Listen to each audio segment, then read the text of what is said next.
Good day everyone, let me introduce myself. I am Jerlyn B. Sambal and this is my video presentation about my learnings on genitive syntax. So first, what is grammar? Before we proceed to genitive syntax, let me explain to you first what is grammar. So grammar, it refers to the set of rules that structure a language, and it includes syntax. Syntax, it means the arrangement of words to form phrases and sentences, and also morphology, the study of words and how they are formed.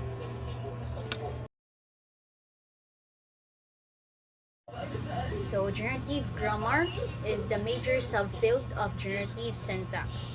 So generative grammar is a grammar that has a set of rules, that has a set of language rules, that native speakers of a language will find certain sentences that is grammatical and ungrammatical and determine how words and language are put together to form larger units that have meaning, and how speakers of a language are able to determine what are possible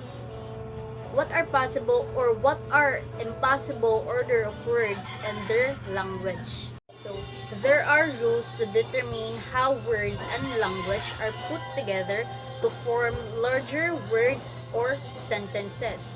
These are prescriptive rules and descriptive rules.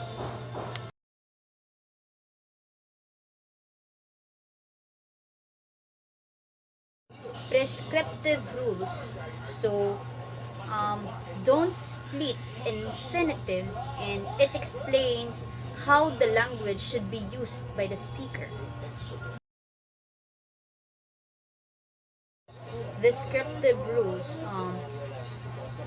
A sentence says that are possible or impossible in the particular language according to descriptive rules.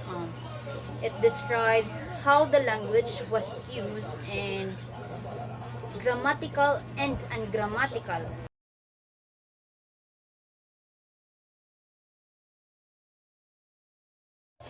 So based on my learnings, there is a difference between prescriptive grammar and descriptive grammar.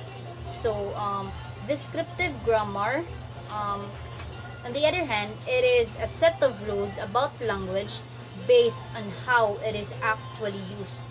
So prescriptive grammar, it is also a set of rules based on how people would think language should be used.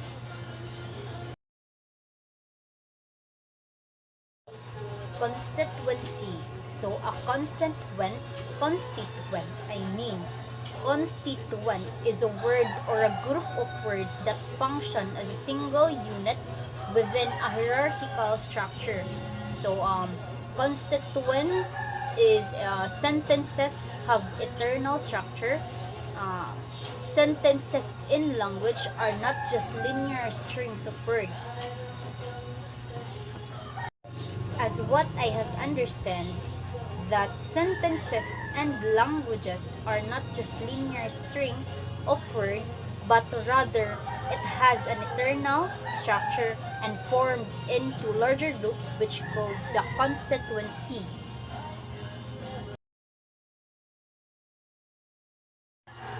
Constituent recursion.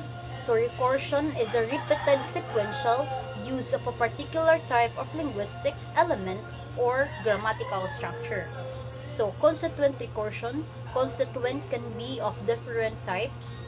A constituent can contain another constituent of the same type.